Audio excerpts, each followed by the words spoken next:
If I could turn back the clock and bring Shalon back, I would literally do anything. I would happily give everything if I could see her smiling face once again. But sadly, even if Shalon were here, it would not change the fact that between 700 to 800 women die each year in America from pregnancy and childbirth-related complications. The choice to have a child should never equate to a death sentence. The rate of maternal deaths in America is utterly appalling. In 2017, NPR and ProPublica reported that the United States has the highest rate of maternal mortality of any developed country in the world. And the United States is the only country where that rate is steadily rising. Black mothers like Shalon remain the primary group for maternal mortality. It is truly reprehensible that Black women die at a rate of 3 to 4 times that of white women. It is absolutely shameful that 60% of those deaths are totally preventable, as was my daughter's. And here's a shocking fact. According to the report by Health Resources and Services Administration, the difference in risk has been steadily unchanged for the past 6 decades. 6 decades. Clearly, current efforts to address maternal mortality rates and the racial and health disparities in that area remain woefully inadequate. Only when race stops being the precursor to how Black women are treated or not treated in the healthcare system, then outcomes will be drastically different. I want to be abundantly clear now. The medical community is failing Black mothers in America. For decades, Black women have been dismissed, ignored, disregarded, or at the very least, they have been not taken seriously in their interactions with the healthcare system. It's not uncommon for Black women to experience racism and discrimination by medical providers. That racism can be blatantly overt or covertly subtle, but make no mistake, it is there.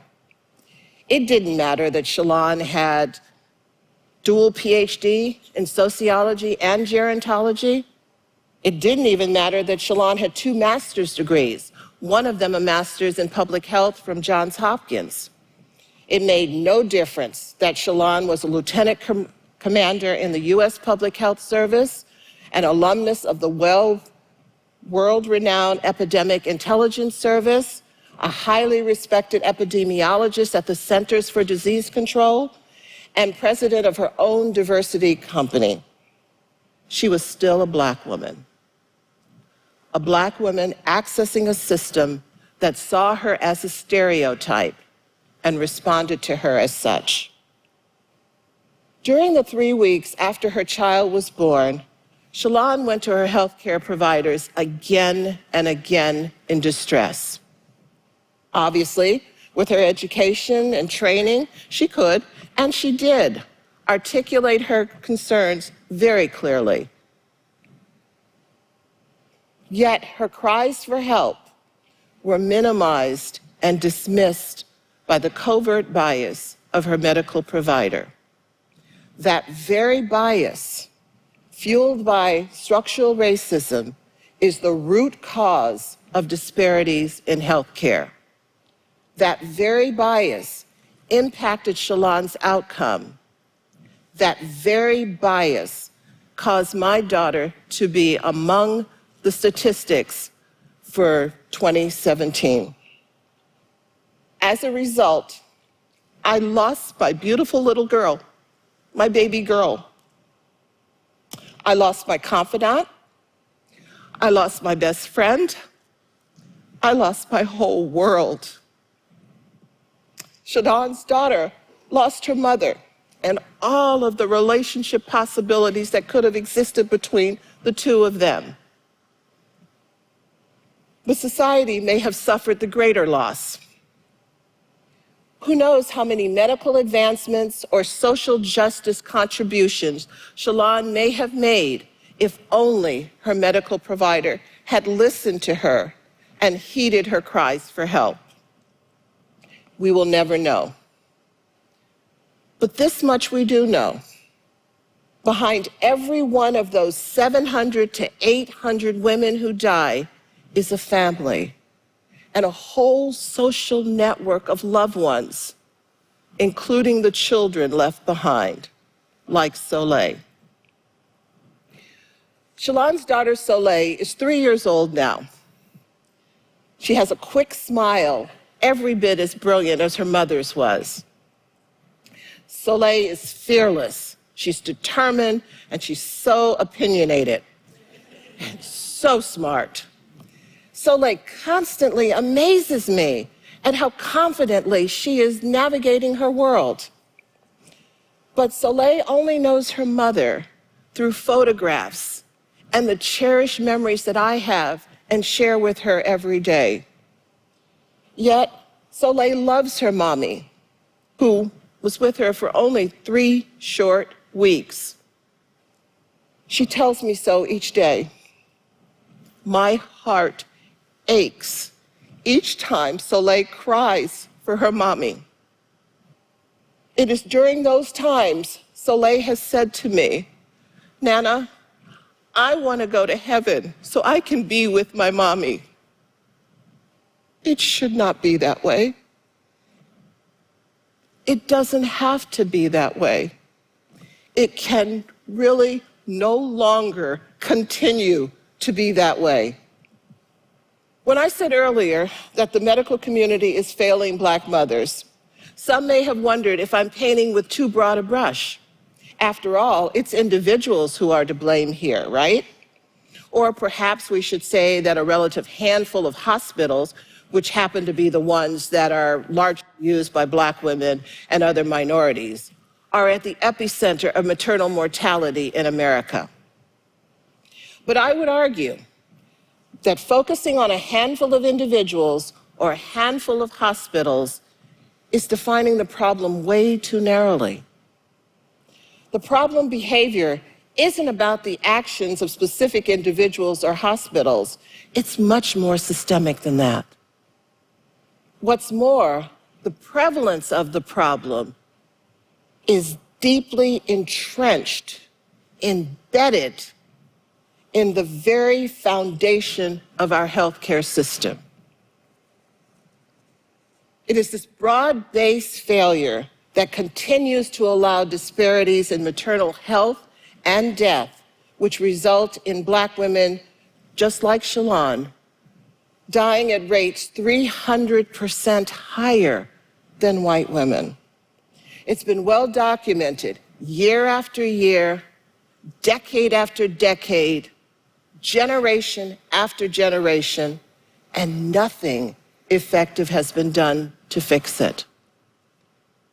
How do we fix it? Is there a definitive answer to eradicating disparities in maternal mortality? Well, improvements in data accuracy are critical, but not nearly enough. Algorithms, checklists, apps, they all play an important role, but they're no panacea either. And I really can't emphasize enough that implicit bias training without explicit measures of accountability will make absolutely no difference at all.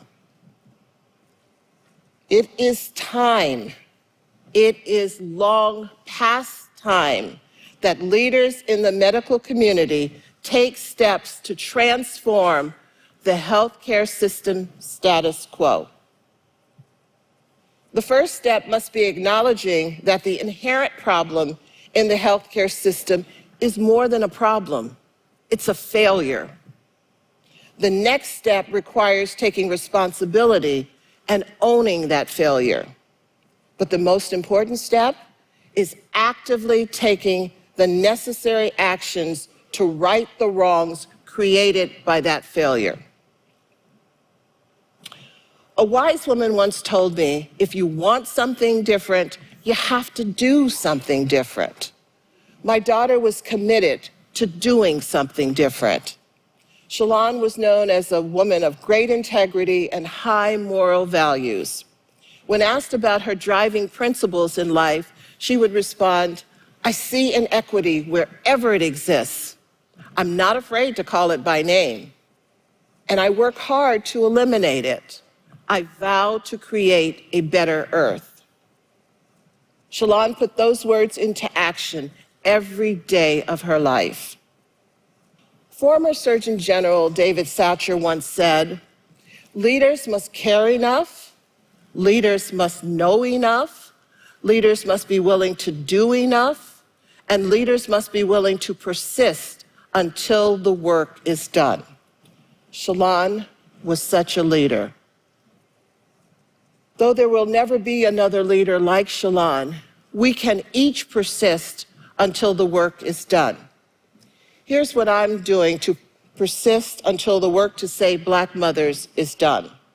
To get things started, I joined forces with several of Shalon's friends and CDC colleagues. We founded a nonprofit. We're working hard to eliminate preventable deaths among Black mothers. And here's how we're doing it: with action, action, and more action.